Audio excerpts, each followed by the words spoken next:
The club was pulsing with bass, too loud. The strobe lights made everything blur. A woman in a black dress stumbled away from the private booth. Her champagne glass slipped from her hand, shattered on the marble floor. Outside the restroom, 3 men in expensive suits cornered her. Their smiles were predatory. "Hey, Miss Myers, don't leave so soon. The party's just getting started." A tall man in a simple gray shirt stepped between them. His voice was calm. "She's leaving now." He took her arm, gently, but firm. The men laughed. Isn't he just her maintenance guy? Her building super? She could barely stand. The room was spinning. In his truck, she passed out, slumped against the window. The next morning, when Kendall Myers opened her eyes in her penthouse, everything from last night came flooding back, crystal clear, and she remembered exactly what Miles Bowen had done. Type honor if you believe real heroes wear work boots, not crowns. Before we jump back in, tell us where you're tuning in from.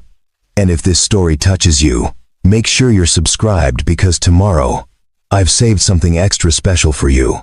Miles Bowen was 36 years old, and he knew how to read a room. Tonight, standing near the service entrance of the Velvet Room, one of the most exclusive nightclubs in downtown Portland, he could feel something was wrong. The air was too thick, the laughter too forced, the music too aggressive. He wasn't supposed to be here. His job was to fix broken pipes and replace light fixtures at the Meridian Towers, the luxury apartment complex where Kendall Myers lived on the top floor.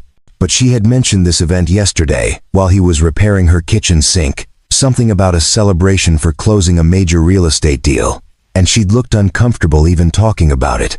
So Miles came, not because he was invited, but because his gut told him to. He stood near the back wall, wearing the same gray work shirt he always wore. Jeans still, dusty from the day's repairs. Nobody noticed him. People like Miles were invisible in places like this.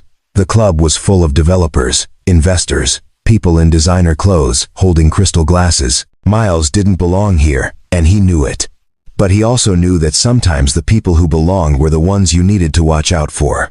He scanned the crowd until he found her. Kendall Myers, 34 years old, CEO of Myers Property Group, the youngest woman to ever run a billion-dollar real estate empire in the Pacific Northwest. She was wearing a black dress, elegant but simple, her dark hair pulled back. She stood near the private VIP booth surrounded by men in suits, all of them laughing, all of them pouring drinks. Miles had worked at the Meridian Towers for 8 months now. In that time, he'd seen Kendall maybe 20 times, brief interactions, professional, distant. She was always polite, but guarded. Most tenants ignored the maintenance staff completely, but Kendall always said, "Thank you." She always remembered his name. It was a small thing, but it mattered. Miles watched as one of the men, tall with slick back hair, leaned too close to Kendall. She smiled, but it didn't reach her eyes. Miles recognized that smile. It was the same one his late wife used to wear at company events when she felt trapped but couldn't leave without causing a scene. An hour passed. The music got louder, the lights dimmed further. Miles stayed where he was, patient, watching. Through the crowd, he saw Kendall pull away from the booth. She was walking toward the restrooms, her steps unsteady. Too much champagne, or maybe something else. Miles's jaw tightened. One of the men from the booth, the one with the slicked hair, nodded to his friends. They stood up and followed her.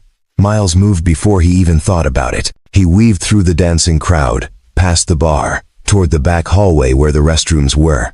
The music was quieter here, the lights brighter. Kendall was standing near the wall, looking disoriented. The 3 men stood in front of her, blocking her path back to the main room. "Hey, Miss Myers," the tall one said, his voice smooth, practiced. "Don't leave so soon, the party's just getting started." Kendall shook her head, tried to step around them. "I need to go home." The second man, shorter with a goatee, moved to block her. "Come on, we haven't finished discussing the contract. Let's go somewhere quieter, yeah?" The third man laughed. "She's had too much to drink, boys. We should help her get to a room upstairs." Miles felt something cold settle in his chest. He'd heard words like that before. He stepped into the hallway, his voice cutting through their laughter. "She's leaving now." The three men turned. The tall one looked Miles up and down, taking in the work shirt, the dusty jeans, the calloused hands. His lip curled. "Who the hell are you?" Miles didn't answer. He walked straight to Kendall, took her arm gently, but firmly. "Miss Myers, let's get you home." Kendall's eyes were unfocused, but she recognized him. "Miles." Her voice was slurred, confused. "What are you doing here?" "Making sure you get home safe." The tall man stepped closer, his voice mocking. "Isn't this your building maintenance guy, Kendall? Does he follow you everywhere now?" The man with the goatee laughed. "Maybe she's slumming it, dating the help." Miles ignored them. He guided Kendall past the men, one hand on her elbow, the other ready in case they tried to grab her. The tall man called after them. "You're making a mistake, Myers. We had a deal." Kendall stumbled, leaned heavily against Miles. He caught her, held her steady. "I've got you," he said quietly. They walked through the club, past the stairs, past the whispers. Miles could feel eyes on them, could hear the murmurs, but he didn't care. He pushed through the front doors and into the cool night air.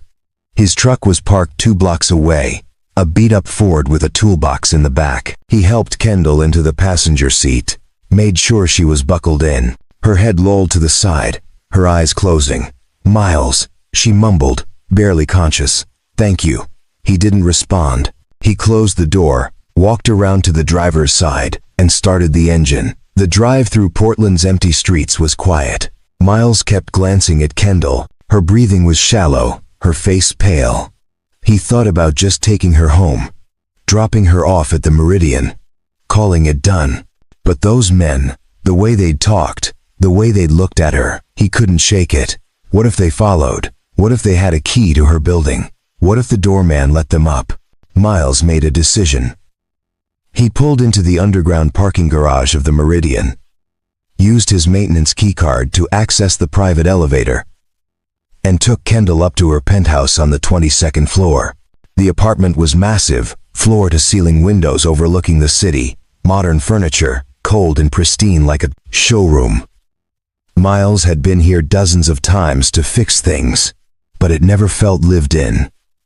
No photos, no personal touches, just expensive emptiness. He guided Kendall to the leather couch in the living room. She collapsed onto it, mumbling something he couldn't understand. Miles went to the kitchen, filled a glass with water, brought it back, and set it on the coffee table beside her. He found a blanket in the hall closet, draped it over her shoulders. Then he checked the door locks, the windows, the balcony. Everything secure. Miles sat down in the armchair across from the couch. He wasn't leaving. Not until morning. Not until he knew she was safe. He'd learned that lesson the hard way. Years of working construction sites had taught him to stay alert, to sleep light, to be ready for anything. Tonight was no different. The city lights glowed through the windows. Kendall slept, her breathing steady now, and Miles sat there, watching over her, the way he wished someone had watched over the person he'd lost. Where are you watching from? Subscribe so you don't miss what happens next. Miles Bowen wasn't always a maintenance worker. 5 years ago, he'd been a foreman at one of the largest construction companies in the Northwest, managing crews of 30 men, overseeing million-dollar projects, making more money than he knew what to do with. He had a wife, Emma, who worked in accounting at the same company. They had a daughter, Sophie, who was 7 years old, bright, and full of questions about everything. Life wasn't perfect, but it was good. It was stable. It was enough. Then everything fell apart in one night. Emma had gone to a company retreat, a weekend conference, at a resort 2 hours outside the city. It was mandatory for all senior staff. Miles stayed home with Sophie, helped her with homework, made pancakes for dinner because Emma wasn't there to tell him not to. On the second night of the retreat, Emma called him at 11 p.m. Her voice was strange, tight, scared. She said some of the senior executives had been drinking heavily, making inappropriate comments, pressuring her to join them at the resort bar. Miles told her to leave, to get in her car and drive home right then. She said she couldn't, that it would hurt her career, that she was overreacting. Miles stayed on the phone with her for an hour, trying to convince her. Eventually, she said she'd lock her room door and call him in the morning. She never did. The police found her the next afternoon in the resort parking lot, slumped in her car. The official cause of death was ruled an overdose. Prescription pills mixed with alcohol. The executives claimed she'd been acting erratic all weekend, that she'd taken the pills on her own. The investigation lasted 3 weeks and concluded there was no evidence of foul play. Preparing and narrating this story took us a lot of time, so if you are enjoying it, subscribe to our channel. It means a lot to us. Now back to the story. Miles knew better. He knew Emma didn't take pills. He knew she'd been scared. He knew those men had done something, said something, pushed her to a breaking point. But he couldn't prove it. The company closed ranks, the executives had lawyers, and Miles was just a foreman with no power and no voice. He tried to fight it, hired his own lawyer, demanded a real investigation. It went nowhere. 6 months later, the company let him go, called it budget cuts, but Miles knew the truth. He'd made noise, and they'd made him disappear. After that, everything collapsed. The money dried up, the big house was sold, the life he'd built crumbled. Miles took Sophie and moved into a small 2-bedroom apartment in a cheaper part of town. He couldn't get hired at any major construction company after being blacklisted, so he took the only job he could find, maintenance work at the Meridian Towers, fixing leaky faucets and broken air conditioners for people who'd never know his name. But Miles didn't mind. The job was quiet, honest, and most importantly, it gave him time with Sophie. Every morning, he made her breakfast, scrambled eggs and toast, her favorite. Every evening, he helped her with homework at the kitchen table, math problems and spelling tests. He walked her to school, picked her up, made sure she knew she was loved even though her mom was gone. Sophie asked about Emma constantly. Miles told her the truth, as much as a young girl could handle. He told her that her mom had been brave, that she'd worked hard, that she'd loved them both more than anything. He told her that sometimes the world wasn't fair, but that didn't mean they stopped being good people. Sophie didn't fully understand, but she nodded, and Miles hoped that one day she would. The other maintenance workers at the Meridian liked Miles well enough. He was quiet, kept to himself, did his work without complaining. Nobody knew about his past, about Emma, about the life he used to have. To them, he was just another guy in a gray shirt with a toolbox. Miles preferred it that way. Invisibility had its advantages. People talked freely around him, said things they wouldn't say if they thought he mattered. He heard the gossip, the complaints, the private conversations. He learned who the tenants really were when they thought nobody was listening. Kendall Myers was different. In the 8 months Miles had worked at the Meridian, she'd been the only tenant who treated him like a person. The first time he'd come to fix her garbage disposal, she'd offered him coffee. He'd declined, professional boundaries and all. But the gesture stuck with him. Most tenants didn't even look at him. Kendall always did. She always asked how his day was going. She always said thank you. It was small, insignificant to her probably, but to Miles, it meant something. It reminded him that decent people still existed, even in buildings like this. Miles had learned to read people over the years. Construction sites taught you that. You had to know who you could trust, who would have your back when things went wrong, who would throw you under the bus to save themselves. Kendall had a reputation in the building. The other tenants called her cold, ruthless, impossible to work with. The doorman said she never smiled. The cleaning staff said her apartment was always immaculate, like she barely lived there. But Miles saw something different. He saw someone who worked too much, who carried weight on her shoulders, who was exhausted behind the professional mask. Yesterday, when Miles had been fixing her kitchen sink, Kendall had lingered in the doorway. Usually, she disappeared into her home office while he worked. But yesterday she'd stayed. She'd asked him about his daughter. Miles didn't know how she knew he had a daughter. Maybe she'd seen Sophie in the lobby once, but the question had caught him off guard. He'd told her Sophie was doing well, that she liked school, that she wanted to be a scientist when she grew up. Kendall had smiled at that, a real smile, not the polite one she used with everyone else. Then she'd mentioned the club event tonight, the celebration for closing a deal.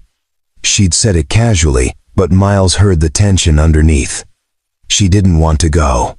She felt obligated. That's when Miles decided he'd show up. He didn't plan to go inside, didn't plan to do anything except make sure she got home safely. But when he saw those men corner her, when he heard their voices, he'd reacted on instinct. Now, sitting in her penthouse at 3 a.m., watching her sleep on the couch, Miles wondered if he'd made the right choice. He'd crossed a line, followed a tenant to a private event, brought her home, stayed in her apartment, without permission. If she woke up and panicked, if she called security, he'd lose his job. He'd lose the one stable thing he had left. But even knowing that, Miles didn't move. Because 5 years ago, Emma had needed someone to stay, and no one did. 5 years ago, she'd called for help, and Miles had been too far away to do anything. He wouldn't make that mistake again. Not with Kendall. Not with anyone. So Miles sat in the armchair, his eyes on the door, his body ready, and he waited for morning to come. Kendall Myers woke up on her couch with a splitting headache and no memory of how she'd gotten home. The morning light streamed through the floor-to-ceiling windows, harsh and unforgiving. She groaned, pressed her palms against her temples, and tried to piece together the night before. The club, the VIP booth, the champagne, too much champagne, the men from the development deal, their loud voices, their invasive questions. She remembered feeling trapped, suffocated, needing air. She remembered walking toward the restrooms, and then everything got hazy. Kendall sat up slowly, her head pounding. She was still wearing her black dress from last night. There was a blanket draped over her shoulders. A glass of water on the coffee table beside her. She hadn't put those there. Her heart started racing. Someone had been in her apartment. She looked around frantically, her breath quickening. That's when she saw the note on the kitchen counter, written on the back of a maintenance request form in neat handwriting. Miss Myers, you're safe. The door is locked. Coffee is ready in the pot. Take care of yourself, Miles. Kendall stared at the note, her mind spinning. Miles Bowen, the maintenance guy. What was he doing here? Why had he been at the club? Her hands trembled as she walked to the kitchen. Sure enough, the coffee pot was full, still warm. She poured herself a cup, her thoughts racing. Slowly, fragments of memory returned. The hallway outside the restrooms. The 3 men blocking her path. Their voices, predatory and insistent. And then Miles, appearing out of nowhere, his voice calm and steady. She's leaving now. He'd taken her arm, led her out of the club. She remembered his truck, the passenger seat, the city lights blurring past. Kendall felt her stomach twist. What had those men wanted? What would have happened if Miles hadn't been there? She set down her coffee cup, her hands shaking. She needed to see the security footage. She needed to know what happened. Kendall pulled out her phone, opened the building's security app. She had admin access to all cameras, a perk of owning the penthouse. She scrolled to last night, found the lobby camera timestamp from around 1 a.m. There was Miles, supporting her as they walked through the glass doors. She was barely conscious, leaning heavily against him. He was patient, careful, making sure she didn't fall. The elevator footage showed him using his maintenance keycard, bringing her up to the 22nd floor. Her apartment's hallway camera showed him unlocking her door, helping her inside. Kendall switched to the interior camera, the one hidden in her living room bookshelf. She'd had it installed for security, never thinking she'd actually need to review it. The footage showed Miles guiding her to the couch, covering her with a blanket, bringing her water. Then he checked the door locks, the windows, every possible entry point. And then he sat down in the armchair across from her and didn't move for 6 hours. Kendall watched the entire recording, her eyes filling with tears. He just sat there, protecting her, asking for nothing. Around 7 a.m., the footage showed Miles standing up, stretching, checking on her one last time, then quietly leaving the apartment. He'd written the note, made coffee, and disappeared before she woke up. Kendall replayed the footage from the club entrance, the exterior camera from the Velvet Room that she accessed through the building's business network. There, 20 minutes after Miles had taken her away, the three men from the booth appeared outside. They were talking, laughing, looking at their phones. One of them pointed down the street toward the Meridian Towers. They knew where she lived. They'd planned to follow her. If Miles hadn't stayed, if he'd just dropped her off and left like any normal employee would have, those men would have come up. They would have convinced the doorman they were business associates. They would have gotten into her apartment. Kendall felt bile rise in her throat. She ran to the bathroom, knelt by the toilet, and threw up everything from last night. When she was done, she sat on the cold tile floor and cried, not just because of what almost happened, but because a man she barely knew had saved her from it, and she hadn't even thanked him. Kendall had built her entire life around control. After her father died when she was 22, leaving her his struggling real estate company, she'd vowed never to be vulnerable again. She'd worked 80-hour weeks, turned the company around, made it into an empire. She'd learned to be cold, calculated, untouchable. People called her ruthless, and she let them. It was easier than letting them see. The scared young woman underneath, who still missed her father and didn't know if she was good enough to fill his shoes.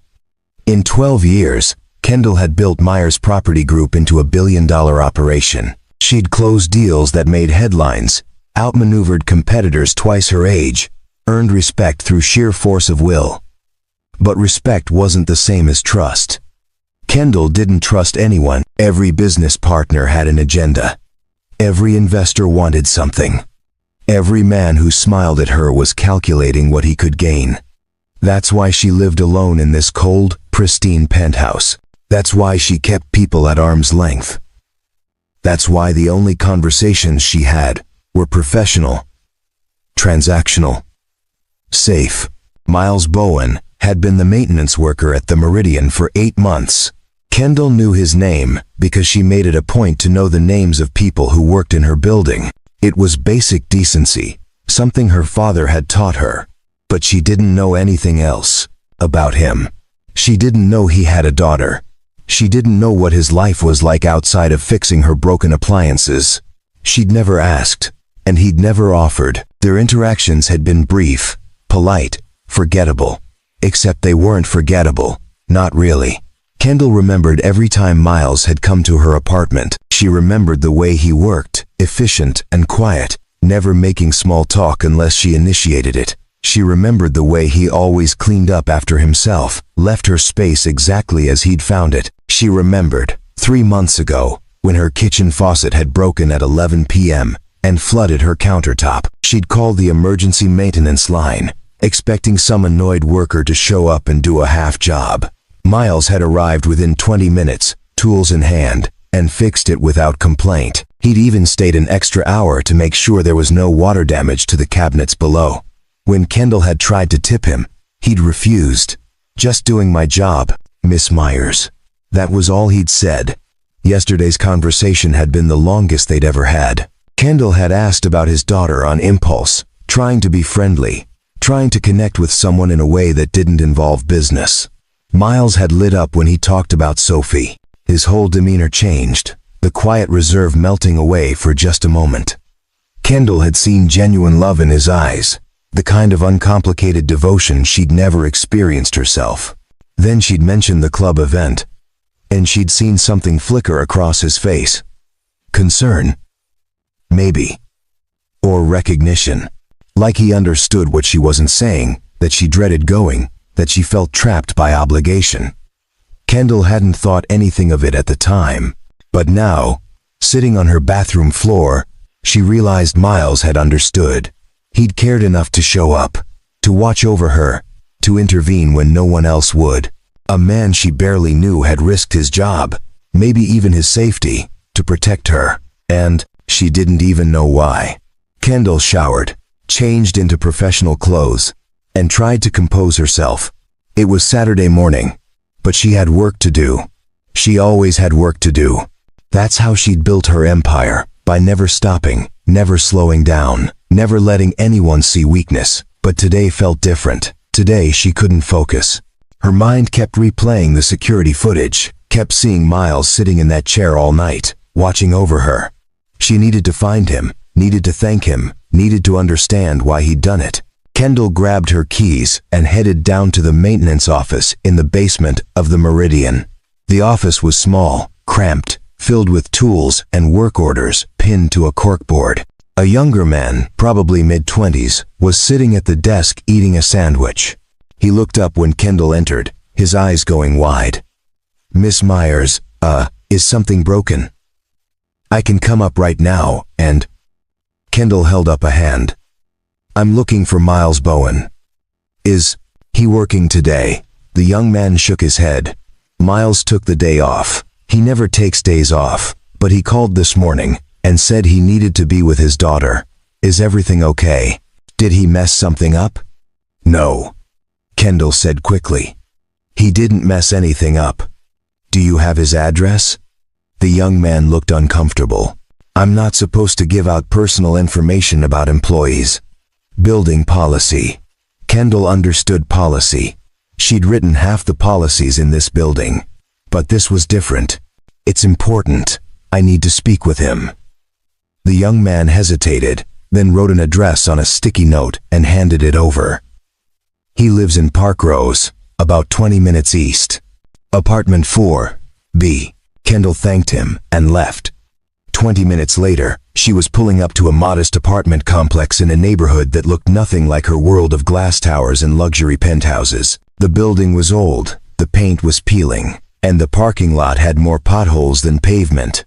Kendall felt out of place in her designer clothes and expensive car. She found apartment 4B on the second floor and knocked. The door opened, and Miles stood there in jeans and a t-shirt, looking surprised and concerned.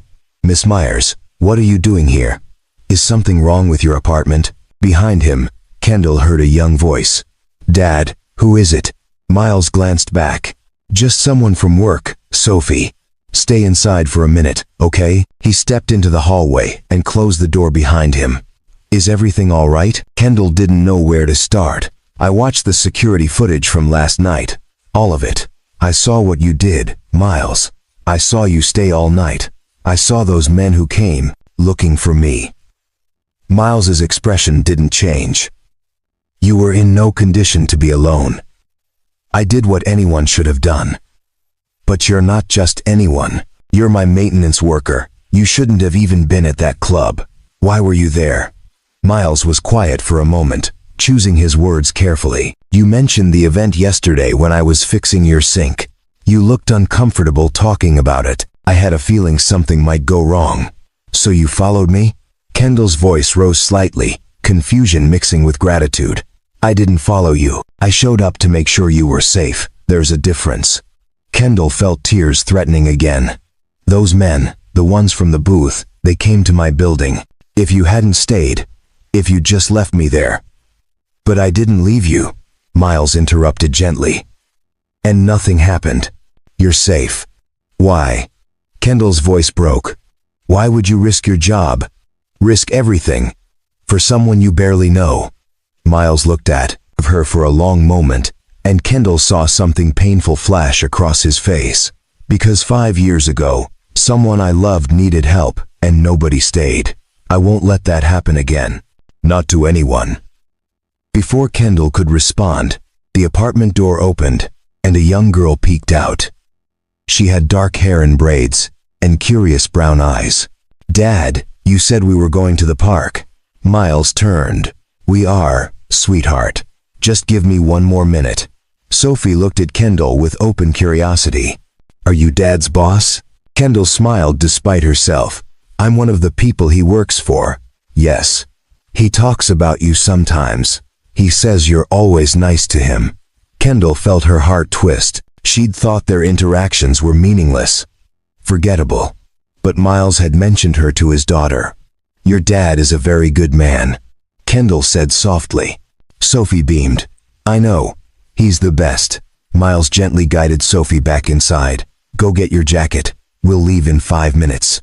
When the door closed, Again, Miles turned back to Kendall. I appreciate you coming here, Miss Myers. But I need to spend the day with my daughter. If there's nothing else, have dinner with me, Kendall blurted out. Tonight. Let me thank you properly. Miles shook his head. That's not necessary. I don't need thanks. I just need to know you're safe and that you'll be more careful about situations like that in the future. Please, Kendall insisted. I owe you more than I can ever repay. At least let me buy you dinner. Miles hesitated, clearly uncomfortable. Miss Myers, I'm just the maintenance guy. You don't owe me anything. It's not appropriate for us to have dinner together. Appropriate? Kendall felt frustration rising. You saved me from God knows what. And you're worried about appropriate? I'm worried about crossing lines that shouldn't be crossed, Miles said firmly. You're a tenant, I'm an employee. That's the relationship. Anything else would complicate things. Kendall stared at him, seeing something she hadn't noticed before. Miles wasn't just humble, he was intentionally keeping distance between them, protecting boundaries, refusing to let gratitude turn into something that might threaten his job. I understand, Kendall said quietly. I'm sorry for pushing. You're right, I just wanted you to know that what you did matters. It matters to me. Miles nodded. I'm glad you're safe. That's all that matters. He turned to go back inside, then paused. Miss Myers, one more thing. Those men from last night, the ones from the booth, they're not going to stop. I heard them talking when I pulled you away. They mentioned a contract, a deal you're backing out of. Whatever business you have with them, be careful. Kendall felt cold dread settle in her stomach. What did they say exactly? That you were making a mistake. That you'd signed agreements. That you'd regret walking away. Miles looked directly at her, his eyes serious. I used to work in construction. I know how these business deals go. Sometimes people use pressure tactics that cross lines. Just watch your back. Kendall's mind raced. The deal Miles was talking about was the Ocean View Development Project, a massive waterfront construction initiative. She'd been negotiating with a consortium of investors for 6 months. But 2 weeks ago she'd discovered financial irregularities in their portfolio. She'd started pulling out of the deal, refusing to sign the final contracts. The 3 men from last night, they were part of that consortium. The tall one with slicked hair was Trevor Blackwood, the lead investor. They weren't just trying to get her drunk last night. They were trying to compromise her, get leverage, force her hand. Thank you for the warning, Kendall said, her voice steadier now. I'll be careful. Miles gave a small nod and went back inside his apartment. Kendall stood in the hallway for a moment, processing everything. Then she walked back to her car, her mind already working through the implications. Those men had tried to hurt her. They'd planned it, orchestrated it. And they would have succeeded, if not for Miles. Now she needed to figure out her next move, because Trevor Blackwood and his associates weren't going to let this go quietly. As Kendall drove back through Portland, her phone rang. It was her assistant, Jessica. Miss Myers, we have a situation. The Ocean View investors are threatening legal action. They're claiming you breached contract terms by pulling out of the deal. Kendall's grip tightened on the steering wheel. Schedule an emergency meeting with our legal team for Monday morning. And Jessica, I need you to pull all security footage from the Velvet Room last night. Everything. The club? Why? Because, Kendall said coldly, I'm about to go to war. Monday morning came fast. Kendall sat in the conference room of Myers Property Group headquarters, surrounded by her legal team. 7 lawyers, all expensive, all sharp, all waiting for her to explain why she'd called an emergency meeting. On the screen at the front of the room, security footage from the Velvet Room played on loop. The footage showed everything. Trevor Blackwood and his associates cornering Kendall outside the restrooms, their aggressive body language, the way they blocked her exit. It showed Miles stepping in, removing her from the situation, the mocking laughter as they left.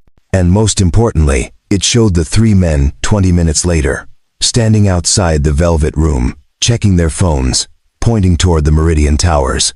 One of them clearly said, We know where she lives." The head lawyer, Patricia Chen, watched the footage with a grim expression. "This is attempted coercion at minimum, possibly conspiracy to commit assault. Combined with the contract irregularities you discovered, we have grounds for a criminal complaint, not just civil litigation." Kendall leaned back in her chair. "I want them destroyed. Professionally, legally, publicly. I want everyone to know what kind of men they are." Another lawyer spoke up. "Miss Myers, if we go public with this, it could get messy. They'll claim you're fabricating evidence to avoid contractual obligations. It could hurt your reputation." "Let it," Kendall said coldly. "I'd rather have a damaged reputation than let these men hurt someone else." Patricia nodded approvingly. "We'll file a police report this afternoon. I'll also reach out to the district attorney's office. With this footage and your testimony, we can build a strong case." The meeting continued for 2 more hours, strategizing, planning, preparing for the legal battle ahead. When it finally ended, Kendall sat alone in the conference room, exhausted. Her phone buzzed, a text from an unknown number. "Miss Myers, this is Trevor Blackwood. We need to talk. What happened Friday night was a misunderstanding. Let's resolve this like adults before anyone does something they'll regret." Kendall stared at the message, her jaw clenching. The audacity of this man, threatening her in the same breath he claimed misunderstanding. She didn't respond. Instead, she forwarded the message to Patricia with a single word: evidence. That evening, Kendall returned to the Meridian, exhausted and rattled. She'd spent the day preparing for war, but now, alone in her penthouse, the fear crept back in. What if those men retaliated? What if they came after her again? She poured herself a glass of wine, then immediately poured it down the sink. She couldn't trust herself with alcohol right now, not after what happened. Instead, she made tea and sat by the window, watching the city lights. Her phone buzzed again. This time it was her building manager. "Miss Myers, there's been an incident. Someone tried to access the service elevator to your floor using a stolen keycard. Security stopped them. We've called the police." Kendall's heart raced. "Who was it?" "2 men. They claim to be contractors coming to check your HVAC system. We have them on camera. Do you want me to send the footage up?"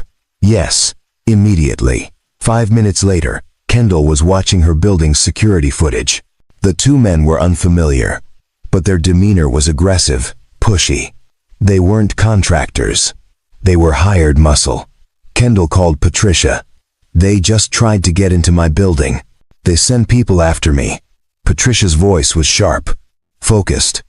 "I'm calling the police right now. Do not leave your apartment. I'm sending private security to your building within the hour." Kendall hung up and sat in her living room, shaking. This was real. This wasn't just business anymore. These men were coming after her, and they weren't stopping. She thought about calling someone, but who? She had employees, lawyers, business associates, but no real friends. No one she trusted enough to be vulnerable with. Except Miles.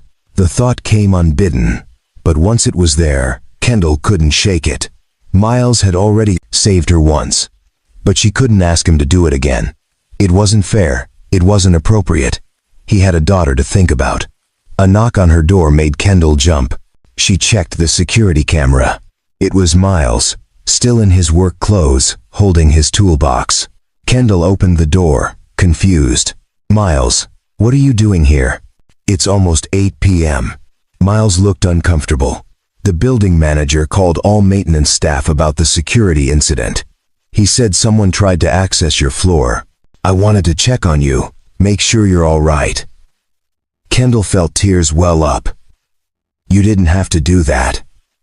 "I know," Miles said simply. "But I'm here anyway. Can I come in?"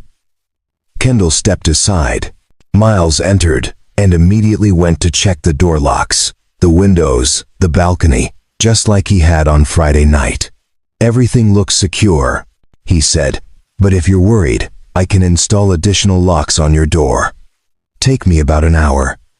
Miles, you don't have to do this. You've already done so much. Miles set down his toolbox and looked at her directly. Miss Myers, I'm going to be honest with you. I heard about the legal action you're taking against those men from the club.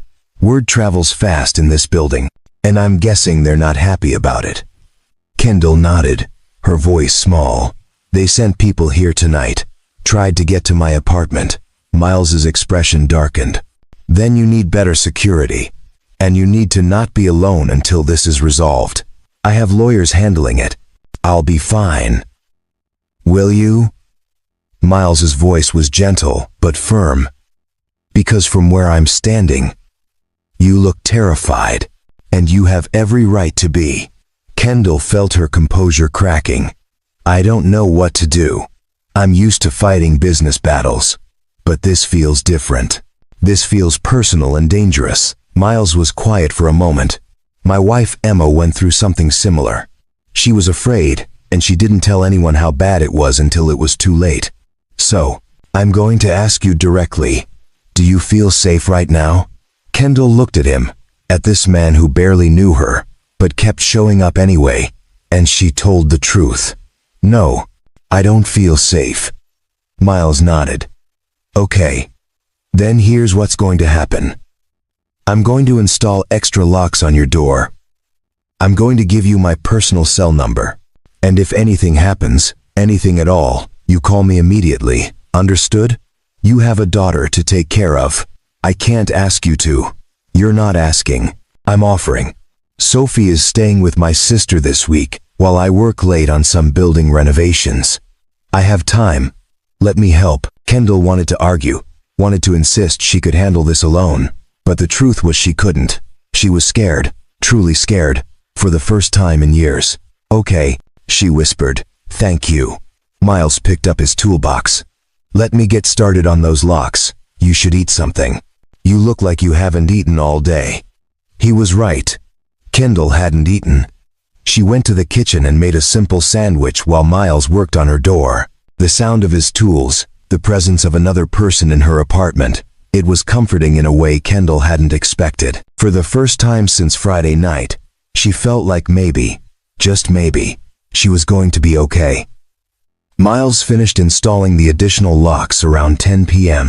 He showed Kendall how they worked, demonstrated the reinforced deadbolts, explained the security advantages. Throughout it all, he remained professional, distant, careful not to overstep. When he was done, he packed up his toolbox and headed for the door. Try to get some sleep, Miss Myers. Keep your phone nearby. Call if you need anything. Kendall walked him to the door. Miles. Wait. He turned. I know I keep saying this, but thank you for everything. I don't know what I did to deserve your help, but I'm grateful. Miles gave a small, sad smile. You don't have to deserve help, you just have to need it. He left, and Kendall locked the new deadbolts behind him, listening to the solid click of security. For the first time in days, she felt safe enough to sleep. But sleep didn't come easy. Kendall lay in bed, her mind racing through everything that had happened. The club, the men, the legal battle. Miles appearing again and again like some kind of guardian she hadn't asked for but desperately needed. Around 2 a.m., her phone rang. Unknown number. Kendall's heart jumped. She answered cautiously. Hello. Heavy breathing on the other end, then a man's voice, distorted, threatening. You made a big mistake, Kendall. Dropping out of our deal. Filing complaints. We know where you live. We know your routine. Back off, or you'll regret it. The line went dead. Kendall sat up in bed, shaking. They'd gotten her private number. They were escalating. She should call the police. She should call Patricia. Instead, she called Miles. He answered on the second ring, alert despite the hour. Miss Myers, what's wrong? They called me, threatened me. They have my personal number, Miles. They know where I live. Kendall's voice was shaking, panic rising. I'm scared. I don't know what to do. Lock your door. Don't open it for anyone. I'm coming over. Miles, you don't have to. I'm already grabbing my keys. I'll be there in 15 minutes. He hung up. Kendall sat in her dark bedroom, clutching her phone, counting the minutes. True to his word, Miles called from the lobby 14 minutes later. Kendall let him up, opened her door when she saw him on the security camera. Miles entered carrying a duffel bag. "What's in the bag?" Kendall asked. "A change of clothes. I'm staying the night. On the couch." He said it matter-of-factly, like there was no room for argument. "Miles, this is too much. I can't ask you to." "You didn't ask. I decided. Those men are escalating. And you shouldn't be alone." He walked to her living room, set down his bag, and sat on the couch. "Go back to bed. Try to sleep. I'll be here." Kendall stood there, overwhelmed by gratitude, and something else she couldn't quite name. This man, who owed her nothing, was giving her everything. "Thank you," she whispered. Miles nodded. "Get some rest, Miss Myers." Kendall went back to her bedroom, but left the door open, comforted by the knowledge that someone was there, someone who cared enough to stay. She finally fell asleep around 4 a.m., exhausted and emotionally drained. When Kendall woke up at 7 a.m., sun streaming through her windows, reality hit her with cold clarity. Miles Bowen, her maintenance worker, had spent the night in her apartment again. This time she'd called him, asked him to come, let him stay. Kendall sat up in bed, her mind racing. What was she doing? What kind of person calls their employee in the middle of the night, asks them to sleep on their couch, crosses every professional boundary imaginable? She thought about how this looked, about what people would say if they knew. The CEO of Myers Property Group, dependent on the building maintenance man for protection. It was absurd. It was inappropriate. It was a disaster waiting to happen. Kendall walked into her living room. Miles was already awake, folding the blanket he'd used, putting the couch pillows back in place, erasing evidence of his presence. He looked up when she entered. "Good morning. I made coffee if you want some. I'll get out of your way now." His voice was professional, detached, and something about that detachment made Kendall angry. "You can't keep doing this," she said, her voice sharper than she intended. Miles paused. "Doing what?" "This, showing up, staying overnight, protecting me like I'm some helpless person who can't take care of herself." Miles set down the blanket slowly. "I never said you were helpless. But that's what this is, isn't it? You swooping in to save me because you think I can't handle my own problems." Kendall knew she was being unfair, knew she was lashing out because she felt vulnerable and hated it, but she couldn't stop. "I appreciate what you did on Friday. I appreciate your concern. But I can't have you camping out in my apartment every time I get scared. It's not appropriate. It's not professional. And frankly, it's making me uncomfortable." Miles's expression didn't change, but Kendall saw something flicker in his eyes. Hurt, maybe, or disappointment. "I understand," he said quietly. "I'm sorry if I overstepped. It won't happen again." He picked up his duffel bag and walked toward the door. Kendall felt panic rising. "Wait, I didn't mean..." Miles turned. "Miss Myers, I respect your boundaries. If my presence makes you uncomfortable, I'll stay away. But I want you to understand something. I didn't come here because I think you're helpless. I came because you asked me to. You called me, scared and alone, and I responded. That's all this was." Kendall felt shame wash over her. "You're right. I'm sorry. I shouldn't have said that. It's fine. You're under a lot of stress. People say things they don't mean when they're stressed." Miles opened the door. "For what it's worth, I think you're one of the strongest people I've ever met. What you're doing, standing up to those men, it takes courage. But courage doesn't mean you have to do it alone." He left before Kendall could respond. The door closed quietly behind him, and Kendall stood in her living room feeling like the worst person in the world. Miles had given her nothing but kindness, protection, and respect, and she'd thrown it back in his face because she was too proud to admit she needed help. Kendall looked at the coffee pot Miles had made, at the neatly folded blanket, at the new locks he'd installed on her door. Every detail showed care, showed someone who wanted nothing in return except to know she was safe. and she'd accused him of thinking she was helpless. Kendall grabbed her phone, pulled up Miles's number, started typing an apology. Then she deleted it. Words weren't enough. She'd hurt him, pushed him away, and now she had to figure out how to make it right, if he'd even give her the chance. For 2 days, Kendall didn't see Miles. He wasn't avoiding her exactly. The maintenance schedule showed him working in different parts of the building, but their paths never crossed. Kendall told herself it was better this way, cleaner, more professional. But the truth was she missed him. She missed the quiet security of knowing he was nearby, the simple comfort of someone who cared without expecting anything in return. The legal battle with Trevor Blackwood and his consortium intensified. Patricia filed formal charges with the district attorney's office. Allegations of attempted coercion, conspiracy, and harassment. The story hit the local business news, carefully worded to protect Kendall's privacy while exposing the investor's predatory behavior. Blackwood's lawyers fired back with defamation suits, breach of contract claims, a full-scale legal war. Through it all, Kendall threw herself into work. She attended depositions, reviewed documents, prepared testimony. She built her case brick by brick, determined to see these men face consequences. But at night, alone in her penthouse, with its new locks and empty rooms, the fear returned. The threatening phone calls continued. Unknown numbers at strange hours. Distorted voices, promising harm if she didn't drop the charges. Kendall reported each one to the police, added them to the evidence pile, but it didn't make her feel safer. On Wednesday evening, Kendall was working late in her home office when her building's fire alarm went off. The piercing sound echoed through her apartment. Emergency lights flashing. In the hallway, Kendall grabbed her phone and keys, headed for the stairwell like she'd been trained during safety drills. The stairwell was crowded with residents evacuating from multiple floors. Kendall joined the flow of people moving downward, trying to stay calm. 22 floors was a long way down.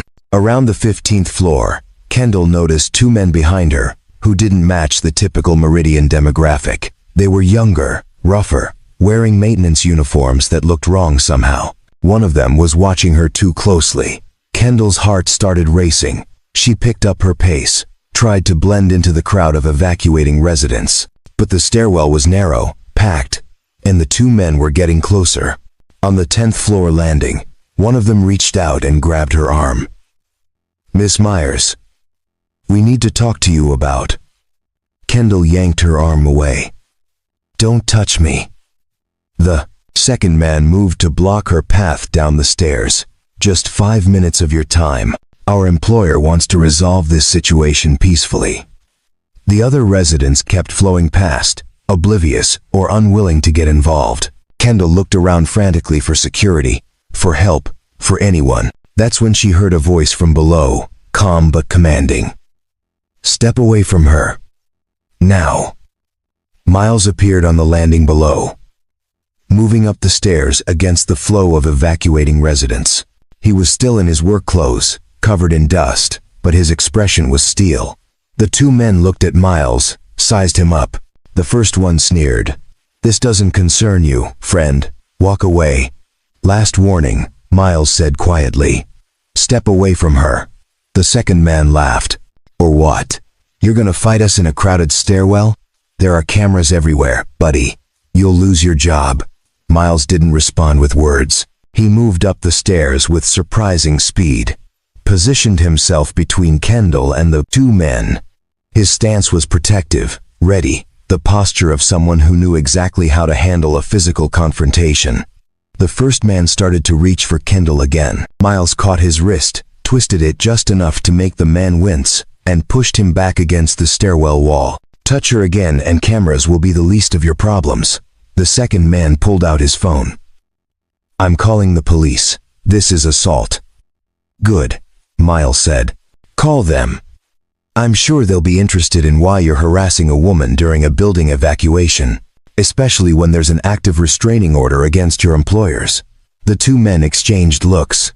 They hadn't expected resistance. They definitely hadn't expected Miles to know about legal details. The first man pulled his arm free, rubbing his wrist. This isn't over. Tell your boss she's making a big mistake." They pushed past and continued down the stairs, disappearing into the crowd. Miles turned to Kendall. "Are you hurt? Did they touch you before I got here?" Kendall was shaking. "Just my arm. They grabbed my arm." "How did you know? How were you right there?" "I was working on the electrical panel on the 8th floor when the alarm went off. I saw you on the stairwell camera, saw those two following you, and knew something was wrong." Miles looked down the stairs where the men had vanished. "We need to get you out of this building. Right now." "What? Why?" "Because that fire alarm wasn't an accident. They triggered it to get you into the stairwell, away from your apartment where you're protected. This was planned." Kendall felt cold dread wash over her. "How do you know that?" "Because I used to work construction security. I know how these operations work. They create a crisis, force you into a vulnerable position, execute their plan in the chaos. We need to move." Miles guided Kendall down the remaining floors, keeping himself between her and anyone who got too close. In the lobby, residents were gathered outside on the sidewalk. Fire trucks were arriving. Building management was trying to maintain order. Miles led Kendall to his truck parked in the employee lot. "Get in. I'm taking you somewhere safe." "Miles, I can't just leave. I have work. You have men actively hunting you," Miles interrupted. "Men who are willing to fake emergencies and assault you in public. Whatever work you have can wait. Your safety can't." Kendall looked at his face, saw the determination there, and realized he was right. She got in the truck. Miles drove through Portland's evening traffic, taking random turns, checking his mirrors constantly. After 20 minutes, he pulled into the parking lot of a small diner on the outskirts of the city. "Why are we stopping here?" Kendall asked. "Because we need to talk, and you need to eat." "When's the last time you had a real meal?" Kendall couldn't remember. "I don't know. Yesterday? Maybe the day before?" Miles shook his head. "Come on." Inside the diner, they sat in a corner booth. Miles ordered coffee and pie for both of them without asking what Kendall wanted. When the waitress left, he leaned forward, his voice low and serious. "Miss Myers, we need to discuss what's happening. These men aren't going to stop. They're escalating." "I know," Kendall said quietly. "My lawyers are working on getting a formal restraining order expanded to include—" "Restraining orders are pieces of paper," Miles interrupted. "They don't stop bullets. They don't stop men who are desperate and cornered." Kendall felt frustration rising. "What do you want me to do? Drop the charges? Let them win?" "No. I want you to take this seriously as the life-threatening situation it is. These aren't just businessmen protecting their investment. These are criminals willing to commit violence." "How do you know so much about this?" Kendall asked. "About security operations and criminal behavior?" Miles was quiet for a moment. The waitress brought their coffee and pie. When she left, Miles spoke. "I told you my wife Emma died. I didn't tell you the whole story." Kendall leaned forward, listening. "After Emma died, I couldn't accept the official story. The police ruled it an overdose. Case closed. But I knew Emma. She didn't take drugs. She barely took aspirin for headaches. So I investigated myself." "Investigated how?" "I hired a private investigator, someone who used to be a detective. We dug into the executives from her company, the ones who were at that retreat. Found out they had a pattern. 3 other women over 5 years. All similar situations, company events, heavy drinking, women ending up in compromising positions or worse. All of it covered up by corporate lawyers and NDAs." Kendall's stomach turned. "That's horrific. It gets worse," Miles continued, his voice heavy.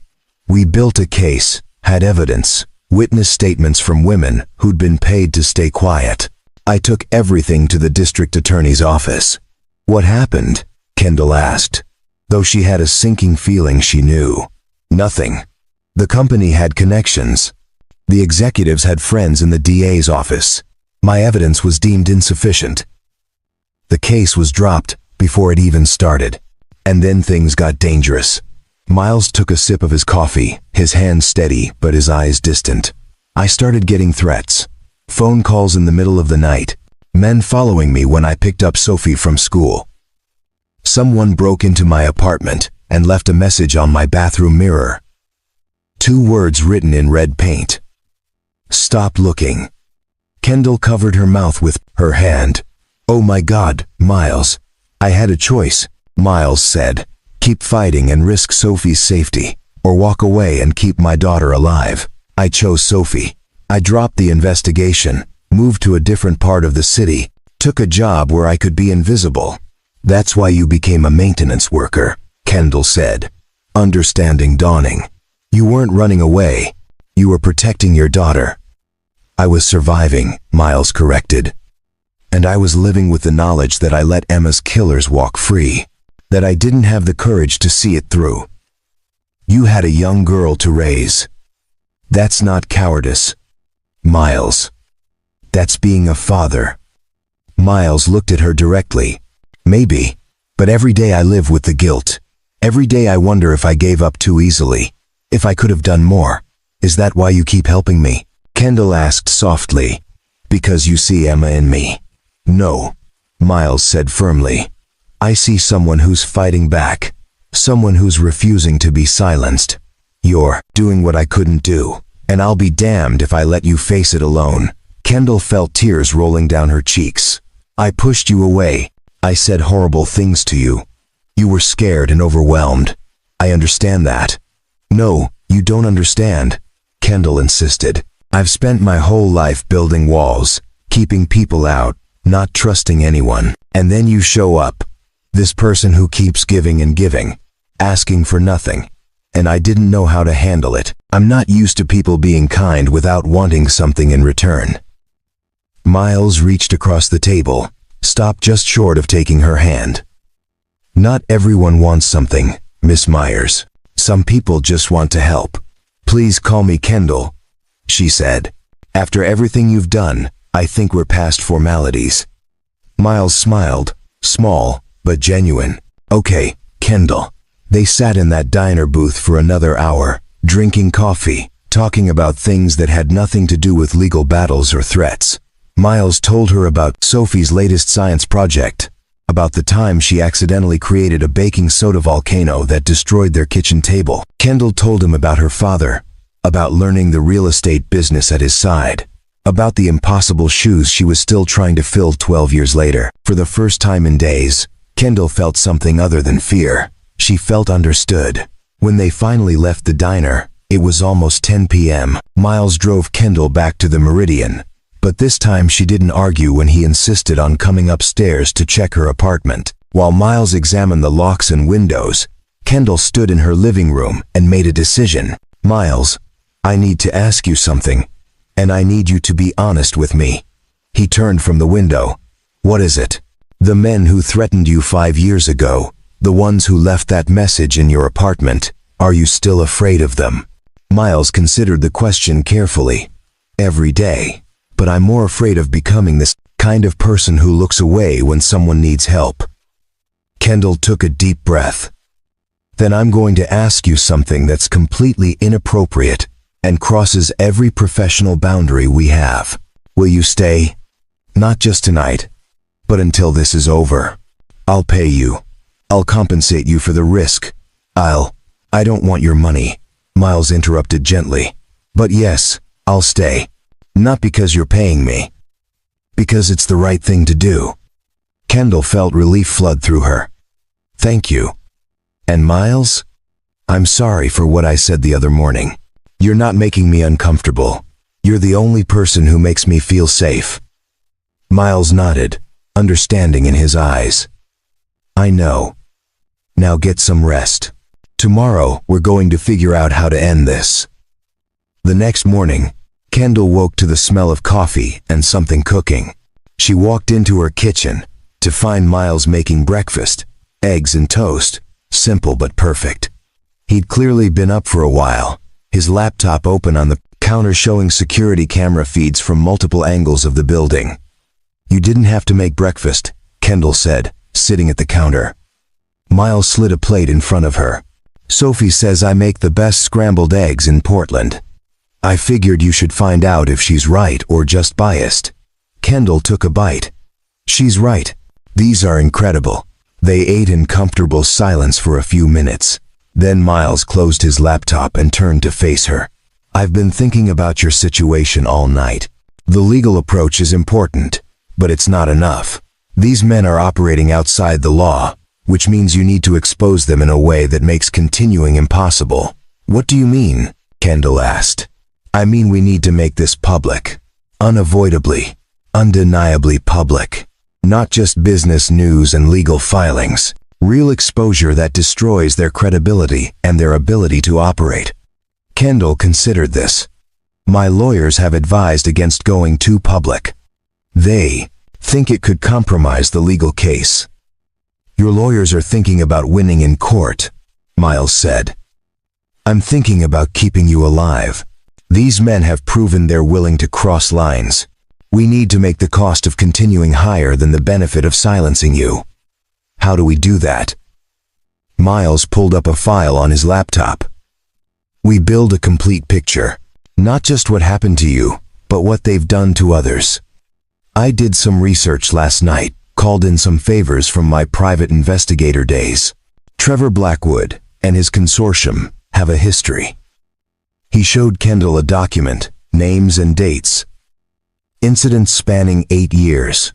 5 different women across 3 cities, all involved in business deals with Blackwood's group. All of them ended up in compromising situations. 3 dropped their legal challenges afterward. 1 disappeared from public life entirely. 1 died in what was ruled an accident. Kendall felt sick reading the list. This is a pattern. This is systematic predatory behavior. Exactly, Miles said. And if we can connect the dots, prove this pattern, it stops being about one CEO making accusations. It becomes about serial predators using business as cover for assault. We'd need testimony from these women, Kendall said. If they're still alive, if they're willing to talk. That's where it gets complicated, Miles admitted. Most of them signed NDAs. Most of them have moved on, tried to rebuild their lives. Asking them to relive trauma for a legal case is asking a lot. Kendall looked at the names on the screen, thinking about those women, about what they'd endured. But if they don't speak up, Blackwood and his people keep doing this, there will be more victims. That's the calculation every survivor has to make, Miles said quietly. Do I protect myself and move on, or do I risk everything to stop it from happening to someone else? What would Emma have done? Kendall asked. The question hung in the air. Miles was quiet for a long moment, his expression distant. I've thought about that every day for 5 years. Emma was brave. She was kind. She believed in doing the right thing. But she was also scared, and she was trapped in a system designed to protect powerful men. He paused, his voice thickening. The night she died, she called me 3 times. The first time, she was upset but trying to stay calm. Said the executives were being inappropriate, making comments, touching her arm, her shoulder. Nothing she could prove was intentional, but enough to make her uncomfortable. Kendall stayed silent, letting him speak. The second time she called, around 10 p.m., she was more scared. They'd invited her to an after-party in one of their hotel suites. She wanted to say no, but they'd made it clear that her performance review, her future with the company, depended on being a team player. She asked me what to do. I was overseas, managing a construction project in another time zone, exhausted and frustrated, and completely useless to her. I told her to go for an hour, show her face, then leave, make an excuse and get out. Miles's hands clenched into fists on the counter. That was the worst advice I ever gave. I told her to go into a dangerous situation because I was more worried about her career than her safety. The third call came at 2 a.m. She was crying, barely coherent, said she felt sick, that something was wrong, that she needed help. I told her to call 911, to get to a hospital. She said she would, that she loved me, that she was sorry. Tears were running down Kendall's face now. Miles, I'm so sorry. By the time I got a flight home, by the time I landed 18 hours later, she was already gone. The police said she'd taken prescription pills, mixed them with alcohol, died in her hotel room. The executives claimed they'd left her alone hours earlier, that she'd been fine, that they had no idea she was depressed or suicidal. Miles looked at Kendall, his eyes red but his voice steady. But I knew Emma. She wasn't depressed. She wasn't suicidal. She was scared. And those men did something to her, gave her something, hurt her in ways the autopsy couldn't prove, because they'd waited hours before calling for help, long enough for evidence to disappear. That's why you investigated, Kendall said. Because you knew the truth, even if you couldn't prove it. I investigated because I failed her when she needed me most, Miles said, his voice breaking.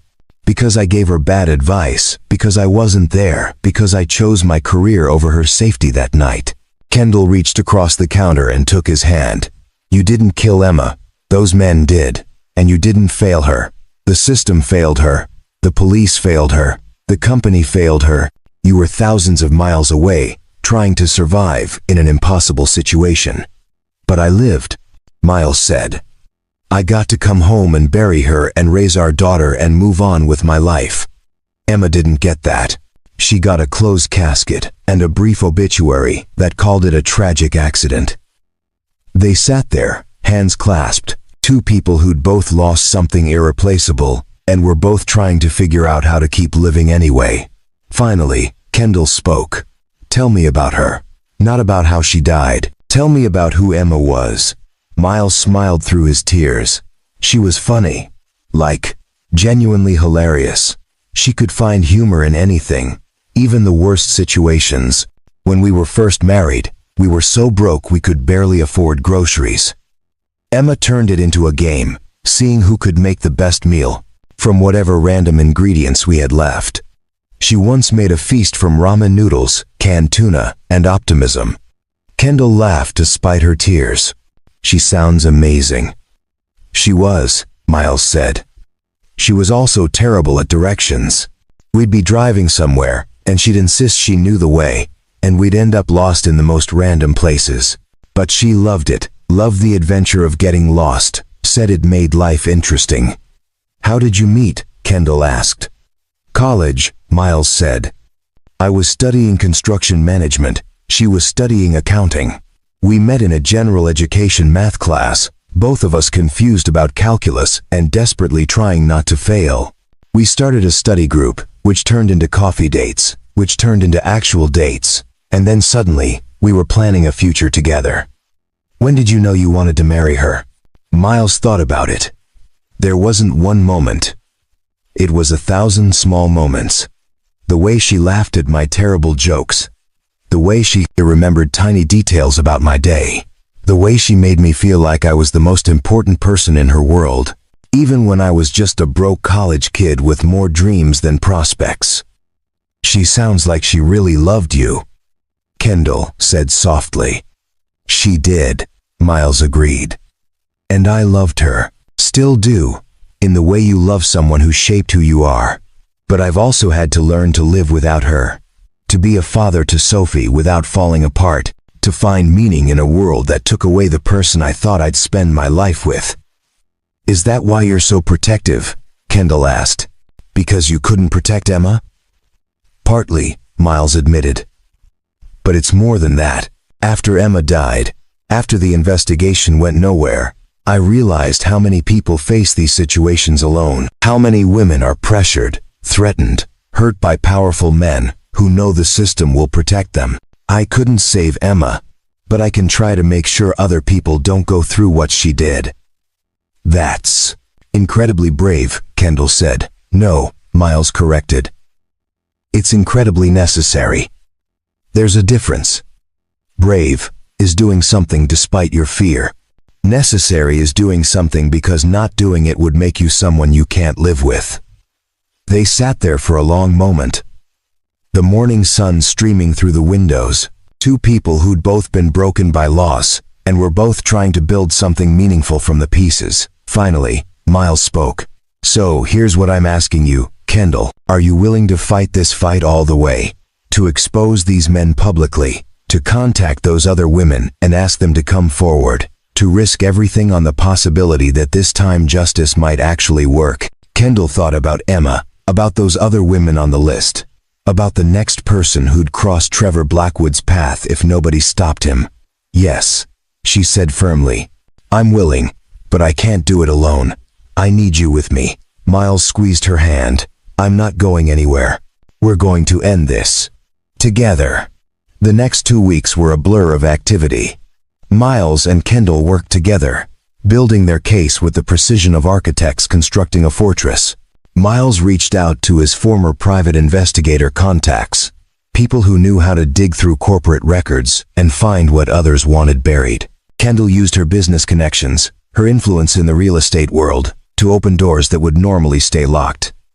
They found 3 of the 5 women on Miles's list. The first was Rachel Morrison, now living in Seattle under a different name, working as a consultant. When Miles called her, explained the situation, she was silent for a full minute. Then she said, "I've been waiting 5 years for someone to ask me to tell my story. Yes, I'll testify." The second was Jennifer Cole, still in Portland, but working in a completely different industry, far away from real estate development. She was harder to convince. The trauma still raw, the fear still present. But when Kendall spoke to her directly, when she shared her own experience, Jennifer agreed. "If it stops them from doing this to someone else, then I have to try." The third woman, Amanda Price, lived in California now. She'd rebuilt her life, gotten married, started a family. She didn't want to revisit the past.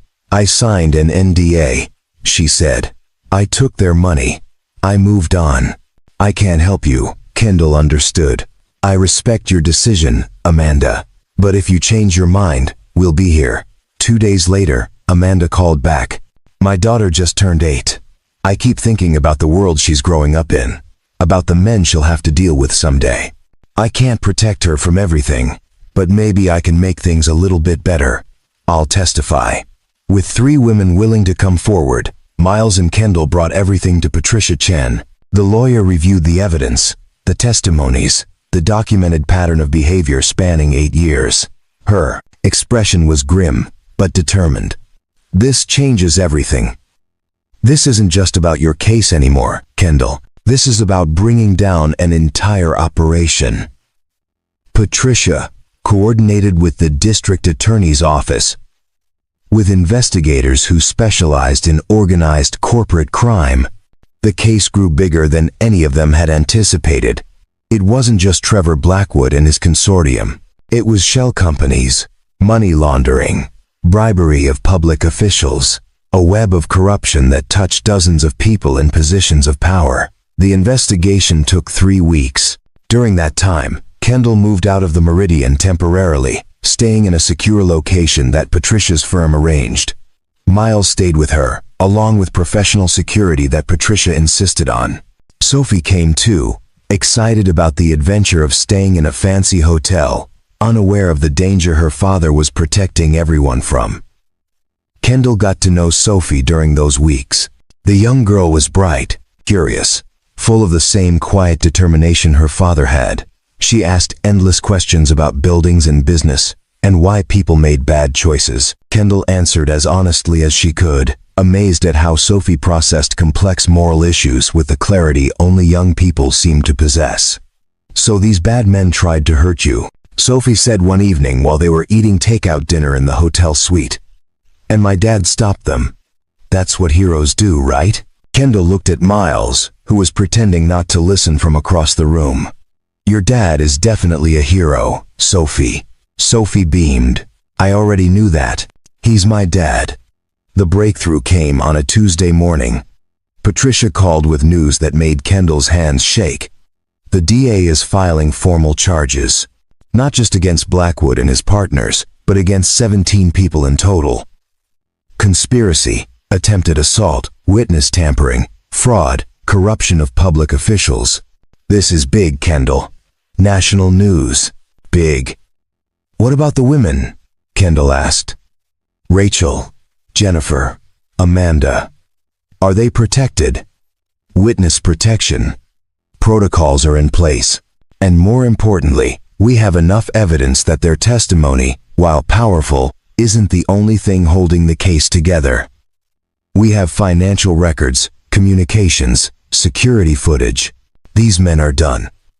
That afternoon, Kendall watched the news conference from the hotel room. The district attorney stood at a podium, flanked by investigators, and announced the indictments. He spoke about patterns of predatory behavior, about powerful men using business as cover for criminal activity, about a system that had failed victims for too long. He didn't name Kendall or the other women, protecting their privacy, but he made it clear this was about more than money or contracts. This was about justice. The media erupted. Within hours, it was the lead story on every news outlet. Business reporters dug into Blackwood's past deals, finding more victims, more evidence of corruption. Social media exploded with support for the unnamed women who'd come forward, with calls for systemic change in how corporations handled misconduct. Miles sat beside Kendall on the hotel couch, watching the coverage. "You did this," he said quietly. "You stood up when it would have been easier to walk away, and you changed everything." Kendall shook her head. "We did this.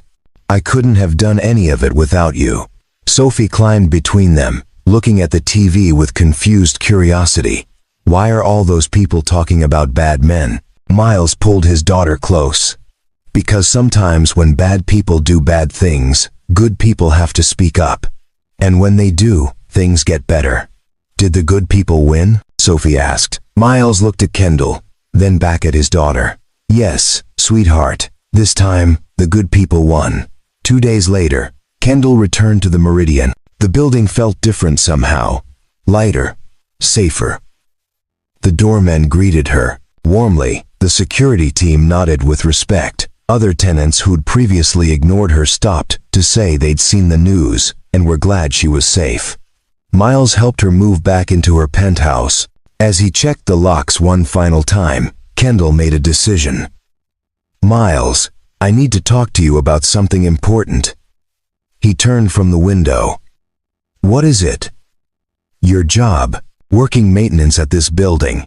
It's beneath your capabilities. You ran construction crews, managed major projects. You have skills and experience that are being wasted fixing broken sinks." Miles smiled sadly. "I appreciate that, but jobs like I used to have aren't available to people with my history. Once you've been blacklisted in an industry, doors don't open easily." "Then we'll open new doors," Kendall said firmly. "Myers Property Group is expanding. We're launching a new division focused on safety consulting, helping other companies develop protocols to protect employees from the kind of predatory behavior we've been fighting. I want you to lead it." Miles stared at her. "Kendall, I can't accept that. It wouldn't be appropriate. People would think you're giving me the job because of what happened between us, not because I'm qualified." "You're the most qualified person I know." Kendall insisted. "You understand how these situations develop. You know how to identify danger before it escalates. You've lived through the consequences of inadequate protection. Who better to design systems that actually work?" "I don't have the credentials," Miles argued. "I'm a construction foreman turned maintenance worker. I don't have business degrees or corporate experience." "You have something better," Kendall said.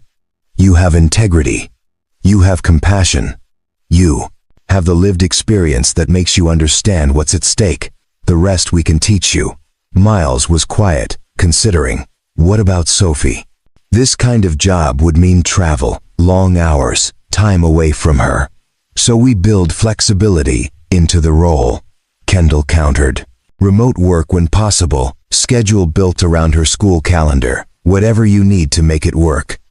I'm not asking you to choose between your daughter and your career. I'm asking you to build a career that fits your life, not the other way around." Miles looked at her, seeing not just his former tenant or the woman he'd protected, but someone who'd become a genuine friend. "Why are you doing this, Kendall? You don't owe me anything." "Yes, I do," Kendall said softly. "You gave me my life back. You stood beside me when no one else would. You believed in me when I didn't believe in myself. This job isn't charity, Miles. It's recognition of what you're worth. And honestly, it's selfish on my part. I need someone I can trust in this role, someone who will do the right thing, even when it's hard. That's you. Miles took a deep breath, and Kendall saw tears forming in his eyes. Emma would have liked you. She always believed in giving people chances, in seeing potential where others saw limitations. She would have said yes before I even finished asking the question. Then say yes for her, Kendall urged. Say yes for Sophie. Say yes for every person who needs protection and deserves someone who actually cares. Miles nodded, emotion thick in his voice. Okay. Yes, I'll do it.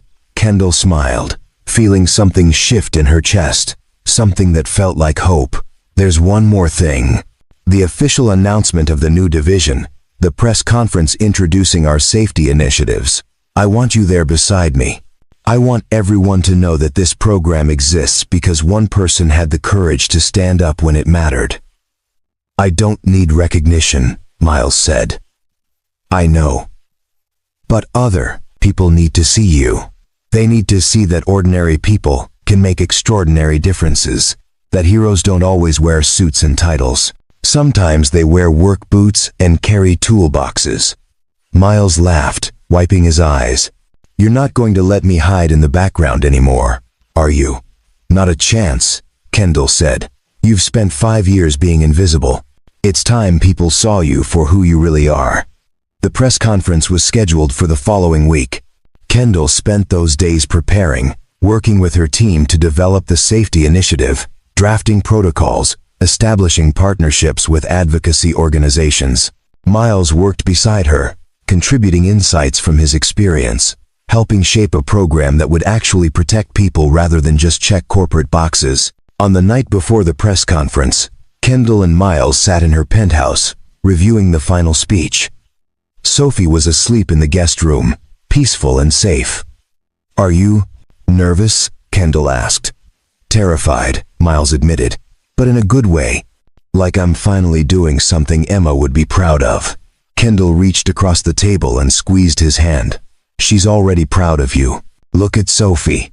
Look at the life you've built for her despite everything you've been through. You're an incredible father and an incredible person. Tomorrow is just the world catching up to what I already know. Miles smiled. Thank you, Kendall. For everything. For giving me a second chance at a career that matters. Thank you for giving me a second chance at living, Kendall replied. Before you, I was just surviving. Now I feel like I'm actually alive. They sat there in comfortable silence, two people who'd saved each other in different ways, preparing to step into a future neither of them had imagined possible. 1 year later, the conference room at Myers Property Group headquarters was packed with journalists, business leaders, community advocates, and survivors. Kendall stood at the podium, wearing a navy suit, her confidence radiating through the room. Beside her stood Miles, looking professional in a gray suit that actually fit him properly, no longer hiding behind work clothes and anonymity. The Safety First initiative had transformed from a concept into a national movement. In 12 months, Myers Property Group had partnered with 53 companies across 8 states, implementing comprehensive safety protocols, training programs, and reporting systems that actually protected employees instead of protecting corporations. The numbers spoke for themselves. Anonymous reporting was up 300%. Successful prosecutions of workplace, harassment, and assault had doubled. Most importantly, survivors were coming forward, knowing they'd be believed and protected. Kendall began her speech. A year ago, I stood in a very different place. I was a victim, scared, and alone, facing men who believed their power made them untouchable. I'm standing here today because one person refused to look away. One person decided that doing the right thing mattered more than keeping his job, more than staying invisible, more than protecting himself from risk. She gestured to Miles. Miles Bowen is the Director of Safety Initiatives at Myers Property Group. But titles don't capture who he is or what he's built. Miles created a program that has directly helped over 800 people in the past year. 800 people who faced harassment, assault, or coercion at work and found protection because Miles understood what they needed. Because he'd lived through the consequences of inadequate protection. Miles stepped to the microphone, still uncomfortable with public speaking, but no longer trying to hide. Thank you, Kendall. A year ago, I was a maintenance worker, making minimum wage, trying to raise my daughter, trying to find meaning, after losing my wife to a system that failed her. I never imagined I'd be standing here today, leading a program that's helping people across the country. He paused, gathering his thoughts.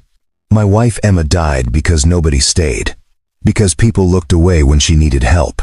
Because the system prioritized corporate reputation over human safety. I started this work because I refused to let that happen to anyone else. Not on my watch. Not if I can help it. The room was silent, everyone listening intently. The Safety First initiative isn't just about policies and procedures. It's about changing culture. It's about creating environments where people feel safe, reporting misconduct, where they know they'll be believed, where they understand that their well-being matters more than corporate profits. Miles looked out at the audience, seeing survivors, advocates, people whose lives had been changed by the work he'd helped create. This past year, I've met dozens of survivors. I've heard their stories. I've seen their courage. And I've learned that the opposite of trauma isn't just safety. It's community. It's knowing you're not alone. It's having people who will stand beside you when things get hard. He glanced at Kendall, who was wiping tears from her eyes. Kendall Myers didn't just give me a job. She gave me a purpose. She showed me that surviving isn't enough. We have to build something better for the people coming after us. That's what this initiative is about. That's what we're committed to for the long term. The applause was thunderous. Cameras flashed, reporters took notes, but Miles barely noticed. He was thinking about Emma, hoping she could see this. Hoping she knew that her death hadn't been meaningless. That it had led to something that was helping others. After the press conference, there was a reception. Miles found himself surrounded by people wanting to shake his hand, to share their own stories, to thank him for creating something that had helped them, or someone they loved. He was gracious but overwhelmed, not used to this level of attention. Kendall rescued him, pulling him aside to a quieter corner of the room. You did amazing up there. Emma would be so proud. Miles smiled. I kept thinking about her during the speech. About how she always believed in me, even when I didn't believe in myself. She had good instincts. Kendall said. So do you. Miles looked around the room at the people gathered, at the movement they'd built together. A year ago, I was fixing your garbage disposal. Now, I'm directing a national safety initiative. It still doesn't feel real. Get used to it, Kendall laughed. Because we're just getting started. 3 more states want to partner with us next quarter, and we've been approached by a coalition of universities who want to implement the program on college campuses. That's incredible, Miles said. It is. And it's happening because you had the courage to step forward when I needed help, and because you turned personal tragedy into public good. That's the definition of heroism, Miles. Before Miles could respond, Sophie ran up, wearing a purple dress that Kendall had bought her for the occasion. She'd been with Miles's sister during the press conference, but now she was here, excited and proud. Dad, everyone's saying you're famous now. Are you famous? Miles laughed, picking her up despite her protests that she was too old for that. I'm not famous, sweetheart. I just have a job helping people. That's even better than famous, Sophie declared with the wisdom of a 9-year-old. Famous people are on TV. People who help are in hearts. Kendall felt tears streaming down her face. Sophie, that might be the wisest thing I've ever heard. Sophie beamed. Miss Kendall, are you crying because you're happy, or because you're sad?